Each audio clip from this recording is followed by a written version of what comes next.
جو صغیرہ گناہوں کے سوا بڑے بڑے گناہوں اور بے حیائی کی باتوں سے اجتناب کرتے ہیں، بے شک تمہارا پروردگار بڑی بخشش والا ہے، وہ تم کو خوب جانتا ہے۔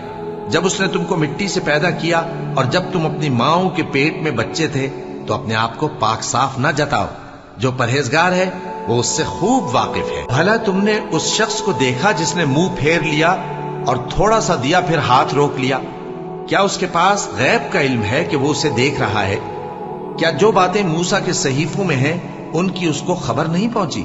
اور ابراہیم کے صحیفوں کی جنہوں نے حق اطاعت اور رسالت پورا کیا، وہ یہ کہ کوئی شخص دوسرے کے گناہ کا بوجھ نہیں اٹھائے گا، اور یہ کہ انسان کو وہی ملتا ہے جس کے لیے وہ محنت کرتا ہے، اور یہ کہ اس کی محنت کا جائزہ لیا جائے گا، پھر اس کو اس کا پورا پورا بدلہ دیا جائے گا، اور یہ کہ تمہارے پروردگار ہی کے پاس پہنچنا ہے۔